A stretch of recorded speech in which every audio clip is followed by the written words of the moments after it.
It is the world's fastest growing faith. 1 of every 4 people on earth find spiritual peace in the words of the Quran.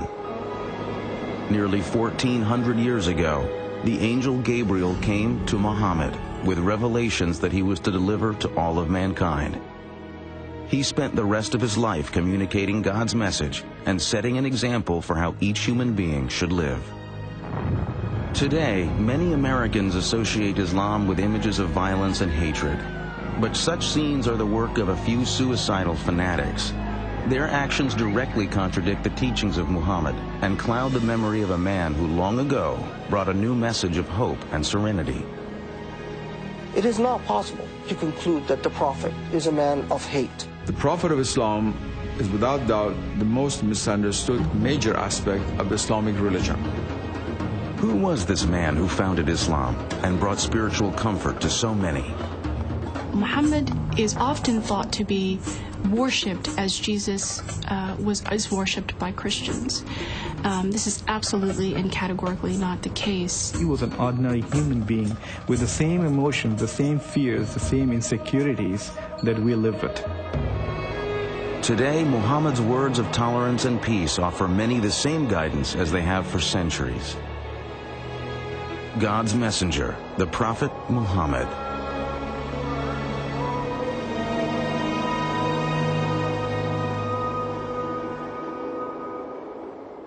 Out of respect for the beliefs and practices of Muslims, no image of the Prophet Muhammad or his immediate family will be shown in this biography.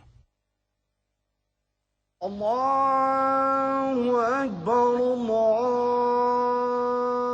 5 times each day, over 1.5 billion people turn toward the ancient city of Mecca and offer their prayers to Allah. From New York to Indonesia, from Nigeria to the steppes of Central Asia, Muslims repeat the words first learned 1,400 years ago from the lips of a humble merchant and gentle teacher named Muhammad. There was a time when he was very poor and he had only 1 blanket and he needed it, but there was a cat sleeping on the blanket. So he tore that part out which was under the cat because he did not want to disturb the cat, and he took the rest of the blanket and went away. The life of Muhammad ibn Abdullah began in 570 of the Common Era. He was born in Mecca, a thriving trading community in the land that is today Saudi Arabia. No one could have known that the life of this child would become the foundation of a religion that would one day change history. At the time of Muhammad's birth, Arabia was a harsh, barren land, broken only by the occasional oasis. The Arabs who lived in this demanding world migrated from site to site, struggling to live off their flocks in the harsh desert. To survive in such a place, Arabs depended on the support of their tribe. The tribe protected them from harm, not only from the desert, but also from the endless raids and vendettas launched by other tribes. Social life in pre-Islamic Arabia was grim, and Muhammad was born into a time of violence, turmoil, and despair, not unlike our own. The basic structure of social organization was the tribe. But the desert nomads also depended on other Arabs who had gradually built small cities where they engaged in commerce. The most prosperous of these cities was Mecca, home to the young Muhammad. Muhammad was a member of a tribe called the Quraysh, who had left the nomadic life and become prosperous as caravan traders. Muhammad had been raised an orphan.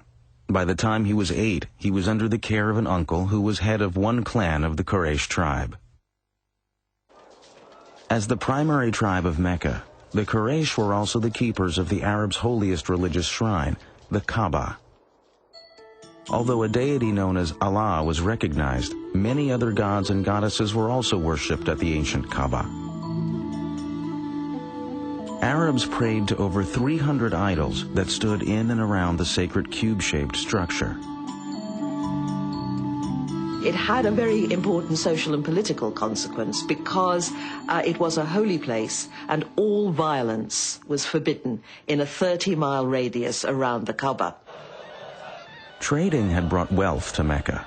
But jealousy and constant feuds were breaking down the old tribal system. The rich were ignoring the poor. Some felt that the old Arab religion needed change. Jews and Christians had had their prophets of reform. Just as Moses and Jesus had provided inspiration and renewal, many in Mecca now longed for a new spiritual revitalization.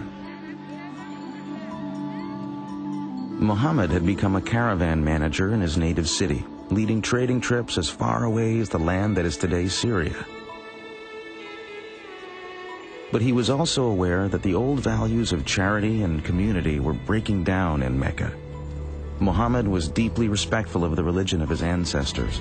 He was a frequent visitor to the Kaaba and attempted to lead a life of fairness and respect for all. We don't have lots and lots of information about the Prophet Muhammad before he was called to be a prophet, but that information which the tradition has passed down indicates somebody who was, on the one hand, very good at what he did, a caravan manager. His nickname, among other things, was Al-Amin, the trustworthy person. He was very soon known as the righteous one, because he was known for being a fair kind of man, a man who was concerned with social issues. As well as somebody who was efficient. He was seen as somebody who had strong leadership qualities. He was good-looking. He had a piercing eyes that seemed to go into people's souls, a smile. He sometimes looked sad, and a very sort of distinctive way of walking. In the year 595, Muhammad was hired by a wealthy woman of Mecca named Khadija to organize and guide a caravan for her. He accepted and returned with a handsome profit. The trip would begin a new life for Muhammad and Khadija. He was an international business executive whose boss was a woman, and he was obviously very eligible, and she proposed to him directly. Khadija, in many ways, is an interesting historical figure. She's a self-made woman who decided to propose to Muhammad, who was not a prophet at that time. He was, reports say, 15 years her junior. They apparently had a very loving relationship. Muhammad and Khadija had 5 daughters. Muhammad was an adoring father, and throughout his life displayed affection for all children. Although the clan headed by his uncle had little prestige among the Quraysh, Muhammad's reputation in Mecca continued to grow. He was known for his kindness to slaves, his charity to the poor, and his fairness in dealing with all. Each year during Ramadan, the 9th month of the lunar year, Muhammad sought out the mountains surrounding Mecca as a place where he could refresh himself in solitude and prayer.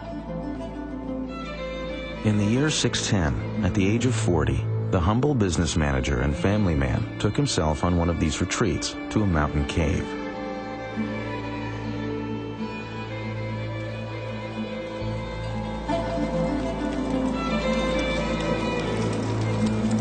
Day and night, Muhammad remained in the cave to fast and pray. One night, as flames danced on the darkened cave walls, Muhammad's life changed forever. Suddenly, an angel in the form of a man appeared and commanded him, "Proclaim." Muhammad was terrified and confused and said he had nothing to proclaim. The angel clasped Muhammad in a suffocating embrace. Harder and harder he was squeezed until it seemed the last breath of life would be wrung from his body.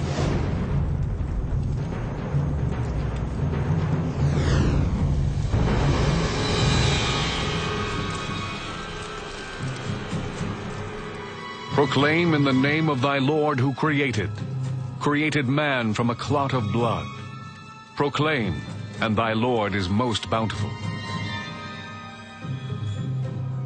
Muhammad was terrified and ran from the cave. He was sure something awful was happening to him, but as he scrambled over the mountainside,